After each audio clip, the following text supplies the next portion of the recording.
యూజువల్‌గా డీవీటీకి, pulmonary thrombo ఎంబాలిజంకి treatments అనేవి సెపరేట్‌గా చేయడం జరుగుతుంది. అంటే ఏ ప్రదేశంలో మనకి ఇబ్బంది ఉంటే దానికి మనం ట్రీట్మెంట్ చేస్తాము.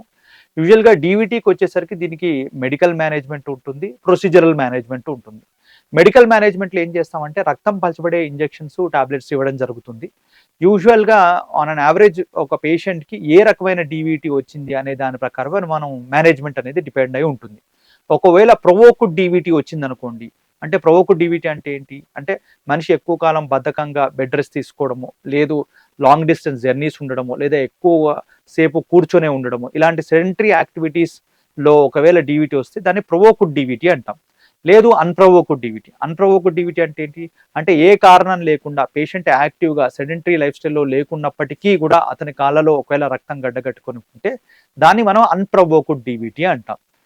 ఈ అన్‌ప్రొవోక్డ్ డీవీటీలో కొన్ని రకాల ప్రోటీన్స్ రక్తంలో సమతుల్యంలో లేకపోవడం వల్ల రక్తం గడ్డకట్టుకునే అవకాశాలు ఈ పేషెంట్స్‌లో ఎక్కువగా ఉంటాయి. ఆ పేషెంట్స్ మనం protein C, protein S deficiency, antithrombin 3 deficiency, antiphospholipid antibody syndrome అని, ఫ్యాక్టర్ 5 లేడిన్ మ్యుటేషన్‌ని, హైపర్ హోమోసిస్టినీమియా అని ఇలా డిఫరెంట్ వ్యాధులు ఉంటాయన్నమాట. అలా ఉన్న వ్యక్తులను మనం ఈ అన్‌ప్రొవోక్డ్ డీవీటీలో చూస్తాం. కొన్ని రకాల క్యాన్సర్ యొక్క కణాల వల్ల వాళ్ళకి రక్తం గడ్డకట్టుకునే అవకాశాలు కూడా క్యాన్సర్ పేషెంట్స్‌లో కూడా ఎక్కువగా ఉంటాయి. సరే ఏది ఏమైనప్పటికీ కూడా ఒకవేళ ప్రొవోక్డ్ డీవీటీ ఉందనుకోండి, మోకాలి కింది భాగం వరకే ఒకవేళ రక్తం గడ్డకట్టుకొని ఉంటే, ఆ పేషెంట్స్‌కి 3 నెలల వరకు మనము ఈ రక్తం పలచబడే టాబ్లెట్స్ పెట్టడం జరుగుతుంది. అదే ఒకవేళ ప్రొవోక్డ్ డీవీటీ నీ పైకి పొట్ట భాగంలోకి గాని, మనకు ఊపిరితిత్తుల్లోకి గాని మనకు రక్తం గడ్డకట్టుకొని ఉంటే 3-6 నెలల వరకు మనం రక్తం పలచబడే టాబ్లెట్స్ ఇవ్వడం జరుగుతుంది. అదే ఒకవేళ అన్‌ప్రొవోక్డ్ డీవీటీ వచ్చిన పేషెంట్స్‌కి జీవితాంతం వారు రోజు ఎలాగైతే బీపీ, షుగర్ టాబ్లెట్స్ వేసుకుంటారో ఈ పేషెంట్స్ కూడా క్రమం తప్పకుండా ఈ రక్తం పలచబడే టాబ్లెట్స్ జీవితాంతం వేసుకోవాల్సిన అవసరం ఉంటుంది. మళ్ళీ మెడికల్ మేనేజ్‌మెంట్‌కి వచ్చేసరికి కూడా మళ్ళీ దీంట్లో కూడా 2 రకాలు ఉంటాయి. ఒకటి వైటమిన్ కే యాంటాగోనిస్ట్ అని, ఇంకోటి న్యూయర్ యాంటీ కోయాగులేట్స్ అని ఈ 2 రకాల మెడికల్ మేనేజ్‌మెంట్స్ అనేవి ఇప్పుడు మనం యూజువల్‌గా ప్రతి ఒక్క పేషెంట్‌కి చెప్తాం. వైటమిన్ కే యాంటాగోనిస్ట్ అంటే ఏంటి? అంటే వాటిల్లో అసిట్రోమ్ అని గాని, లేదంటే వార్ఫరిన్ టాబ్లెట్స్ గాని ఇవ్వడం జరుగుతుంది.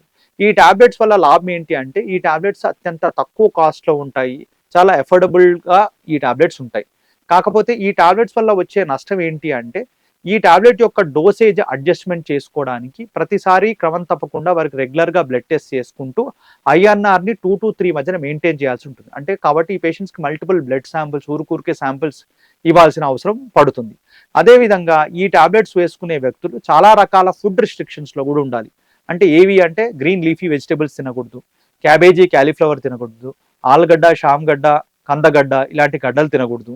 అదేవిధంగా గార్లిక్ పేస్ట్ తినకూడదు. మటన్‌లో లివర్ తినకూడదు. ఇలా చాలా ఫుడ్ రిస్ట్రిక్షన్స్ అనేవి ఈ యొక్క వైటమిన్ కే యాంటగోనిస్ట్ అంటే ఎసిట్రోమ్ గాని, వార్ఫరిన్ గాని తీసుకునే క్రమంలో పాటించాల్సిన అవసరం ఉంటుంది. ఇప్పుడు కొత్తగా న్యూయర్ యాంటీ కోయాగులెంట్స్ అని వచ్చాయి.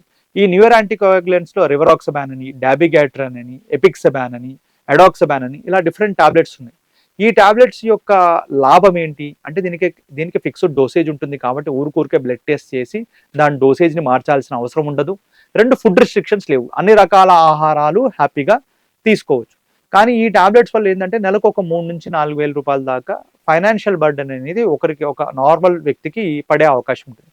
కాబట్టి ఈ టాబ్లెట్స్ కొంచెం కాస్ట్‌లీగా ఉంటాయి. సో, ఈ విధంగా ఉంటుంది. Next procedural management. ప్రొసీజరల్ మేనేజ్‌మెంట్‌కి వచ్చేసరికి ఒకప్పుడు ఈ డీవీటీకి మనం ఏం చేసేవాళ్ళం అంటే కేథర్ డైరెక్టెడ్ వీనస్ థ్రాంబోలైసిస్ అనే ప్రొసీజర్స్ చేసేవాళ్ళం.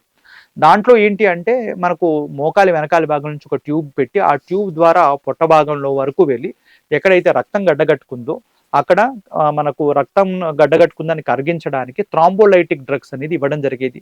అది ఇన్ఫ్యూజన్‌లా ఇచ్చి ఆల్మోస్ట్ 12-24 అవర్స్ ఇచ్చి దాని తర్వాత మనం యాంజియోగ్రామ్ తీసుకొని ఎక్కడైతే రక్తం గడ్డగట్టుకొని పాత రక్తం గడ్డగట్టుకొని ఉందో దానికి కొన్నిసార్లు బెలూన్ ద్వారా ఉబ్బిచ్చి అవసరాన్ని బట్టి పొట్టలో స్టంట్ కూడా పెట్టాల్సిన అవసరం కొందరికి వచ్చేది.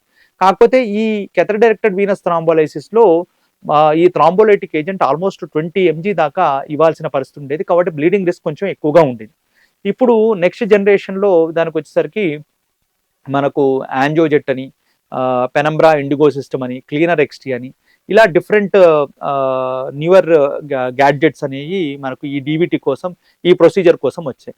దీంట్లో ఏంటంటే బేసిక్‌గా ఒక 5-10 ఎంజీ ఆఫ్ థ్రాంబోలైటిక్ ఏజెంట్ ఇవ్వాల్సిన అవసరం పడుతుంది.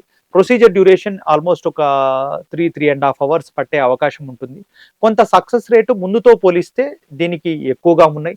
మళ్ళీ వీటిలో ఆ థ్రాంబోలైటిక్ ఏజెంట్ ఏదైతే ఇచ్చే డ్రగ్ ఏదైతే ఉందో సగానికి సగం తగ్గిపోవడం వల్ల బ్లీడింగ్ రిస్క్ అనేది కూడా వీటిలో తగ్గుంది. ఇప్పుడు అంతకంటే కూడా ఇంకా అడ్వాన్స్ టెక్నిక్స్ వచ్చాయి.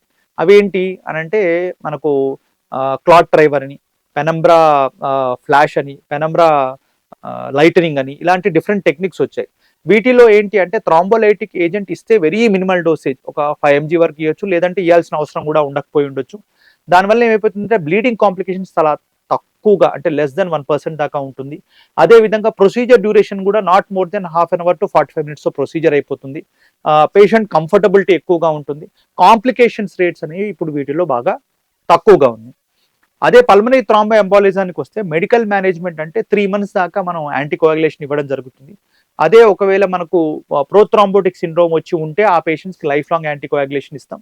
అదేవిధంగా ఒకవేళ అక్యూట్ థ్రాంబస్ ఉండి పేషెంట్కి శ్వాస తీసుకోవడంత ఇబ్బంది కలిగి వాళ్ళకు సాచురేషన్స్ పడిపోతున్నా, హార్ట్లో ఇబ్బందులు అవుతున్నాయి అనిపించిన ఇమీడియట్గా ఈ పేషెంట్స్కి పల్మనరీ థ్రాంబెక్టమీ కూడా చేయొచ్చు. దాన్ని ఫ్లో డ్రైవర్ అని, పెనంబ్రా ఇండిగో లైట్నింగ్ అని, మనకు ఫ్లాష్ టెక్నిక్ ద్వారా, దీని ద్వారా కూడా చేయడం జరుగుతుంది.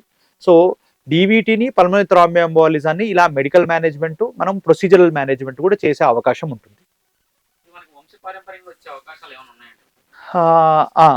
చాలా మంచి ప్రశ్న అడిగారండి. ఇది వంశపారంపర్యంగా వచ్చే అవకాశాలు ఉంటాయి. ఇందాక మీకు చెప్పినట్టు ఈ యొక్క protein C, protein S deficiency ఉన్న వాళ్ళు, యాంటీథ్రాంబిన్ 3 డెఫిషియన్సీ ఉన్న వాళ్ళలో, ఫ్యాక్టర్ 5 లేడెన్ మ్యూటేషన్ ఉన్న వాళ్ళలో, యాంటీఫాస్ఫోలిపిడ్ యాంటీబాడీ సిండ్రోము, ఇవన్నీ కూడా ఏంటంటే వంశపారంపర్యంగా వచ్చే జన్యుపరమైన వ్యాధులు. కాకపోతే ఇప్పుడంటే మనకి ఇన్ని రకాల టెక్నిక్స్ ఉన్నాయి కాబట్టి, ఇన్ని రకాల బ్లడ్ టెస్ట్ ఉన్నాయి కాబట్టి, లేటెస్ట్ ఎక్విప్మెంట్ ఉంది కాబట్టి ఇప్పుడు మనం గుర్తుపడుతున్నాం. కానీ ఒకప్పుడు ఇవి ఎవరికి తెలియదు. అంటే 50 సంవత్సరాల నుంచి 100 సంవత్సరాల ముందు